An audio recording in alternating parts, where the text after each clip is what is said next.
Iya. Oke, kita sepakat bahwa ada banyak masalah di sistem kesehatan kita. Tapi pertanyaannya begini, Prof. Hasbullah. Tapi kan kalau untuk case yang emergency seperti itu kan kita tidak bisa dengan kacamata kuda hanya berpatokan pada itu. Harus ada keberpihakan, prioritas. Tapi kenapa untuk kasus Iren tidak bisa dijalankan? Apakah sebegitunya bobroknya karena harus ada biaya, SOP dan sebagainya?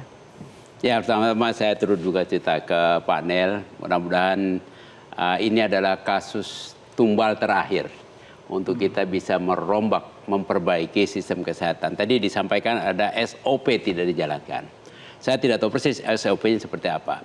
Harusnya kasus seperti ini, lupakan dulu yang sistem besarnya ya. Kasus seperti ini, pasien jangan dilepas dari rumah sakit kalau tidak bisa dilayani itu sebelum ada tempat yang baru pasti. Dipastikan dulu. Dipastikan dulu tersedia, di situ ada yang dicarikan oleh petugas di rumah sakit itu, di mana yang ada dokter. Kalau ini perlu sampai 4 rumah sakit ini artinya ya, itu kan karena apa? Pasiennya dilepas dulu mencari sendiri. Cari sendiri. Harusnya si rumah sakit yang mencarikan di mana ada dokter yang bisa melakukan itu, yang jarang itu bisa terjangkau.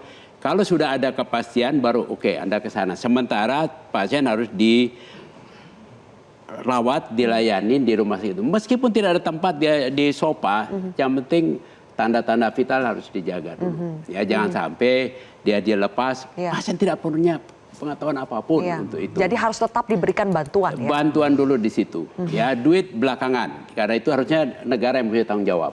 Ya, jangan karena duit kemudian pasien ditunda, yang tadi Mbak Sylvia bilang jangan sampai administrasi mengalahkan kemanusiaan.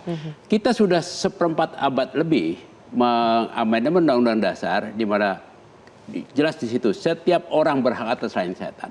Tadi ada kasus tidak punya KTP. Saya lagi nanganin bantu UNHCR karena refugi tidak bisa masuk JKN. Ini bagian-bagian mental model kita yang perlu dievaluasi, diganti. Manusia tanganin dulu. Kasus di Amerika saja yang kapitalis. Rumah sakit tidak boleh minta uang muka, tidak boleh tanya warga negara. Selamatkan nyawa pasien. Jadi baru paradigma saja sudah salah kita. Nah, Bang Endi, kalau problemnya ini sampai 4 rumah sakit itu menerapkan hal yang seperti itu kan berarti bukan cuma kesalahan per rumah sakit, tapi ini sudah menjadi praktik sistemik yang terjadi di wilayah tersebut.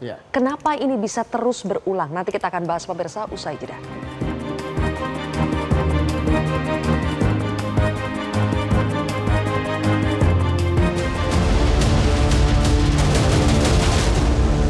Jelajahi cara baru mendapatkan informasi. Download Metro TV Extend sekarang.